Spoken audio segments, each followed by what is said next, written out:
फिर उनकी दया शक्ति जागृत होती है, कृपा शक्ति जागृत होती है। तब वो क्या करते हैं कि सवई नैवरे में तस्मादे का कि नारमते सा द्वितीय मैच्छत सा इनमें वात्मानं द्वेधा पाते तथा पतिश्च पत्नी चा भवता।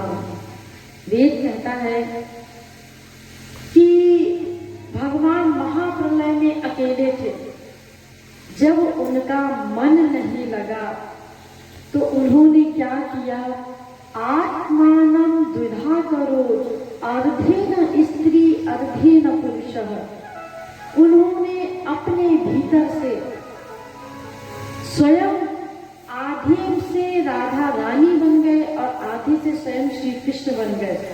जो लोग कहते हैं कि राधा रानी और श्याम सुंदर में भेद मानते हैं, वो बड़ा अपराध करते हैं। दोनों में भेद नहीं है, दोनों एक ही है, स्वयं दो बन गए। वेद कह रहा है आत्मानं द्विधा करो, अर्धेन स्त्री अर्धेन पुरुषः। स्वयं दो बन गए और फिर सृष्टि करते हैं। और उसके बाद जब महाप्रलय करते हैं तो अहमेवा समेवा ग्रे नान्यत् यत् सत् सत् परम पश्चादहं यदि तच्च योग शिष्येत सोऽस्म्यहम्।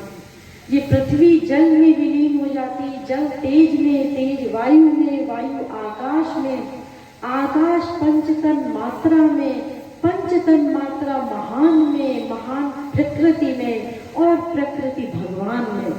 फिर वो अकेला बसता है भगवान। ये भगवान का स्वरूप है।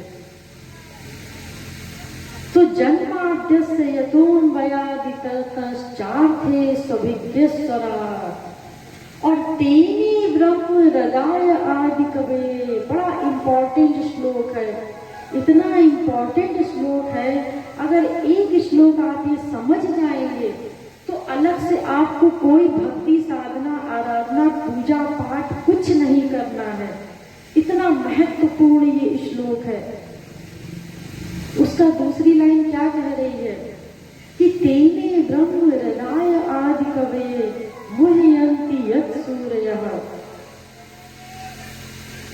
जब भगवान सृष्टि करते हैं तो भगवान के हृदय श्वास से, मैंने कल आप लोगों को डिटेल में बताया था कि महाप्रलय में भगवान सो रहे थे तो भगवान की श्वास से वेद प्रकट हो गए।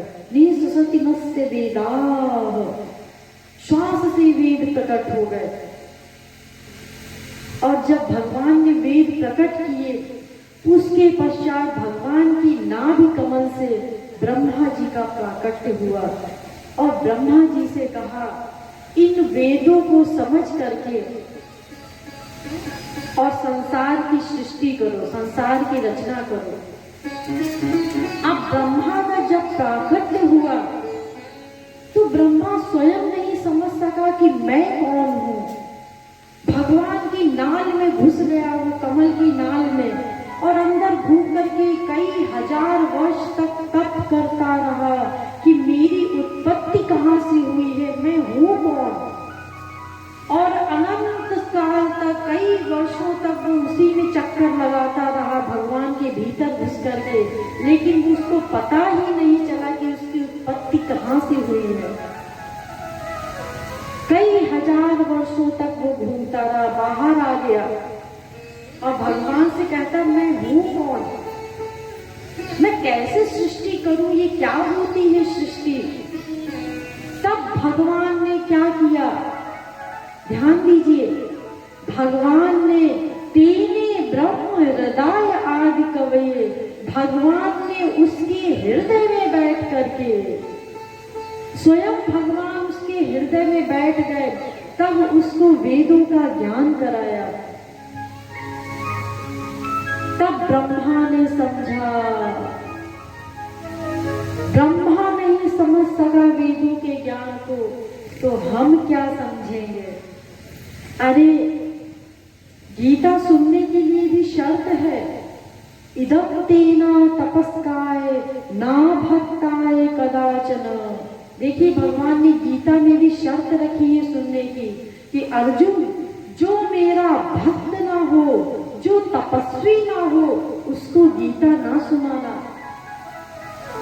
रामायण के लिए भी शर्त है, जे श्रद्धा संबल रहित, नहीं संतन को साथ, तिन कह मानस अगमति, जिनहि न प्रिय रघुनाथ।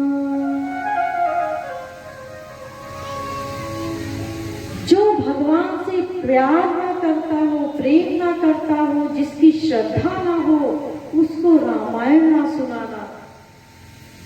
जो भगवान से अनंत प्रेम करता हो, कैसा प्रेम करता हो, कामी नारी प्यारी जिमी, लोभी प्रिय जिमी दान।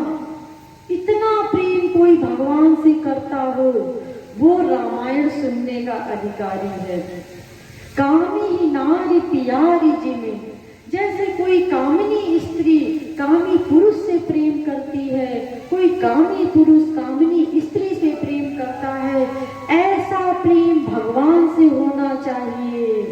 ये तो तुच्छ बात लिख दी संतों ने समझाने के लिए, अन्यथा इससे अनंत गुना भगवान से प्रेम होना चाहिए, तब वो रामायण सुनने का अधिकारी है।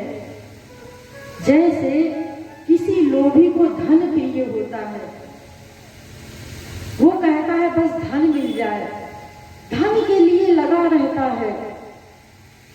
एक छोटा सा प्रसंग है, सुन लीजिए। एक सेठ जी थे, वो उन्हें कुछ उनका हिसाब गड़बड़ हो रहा था पैसों का, तो हिसाब गिनने के लिए बैठ गए।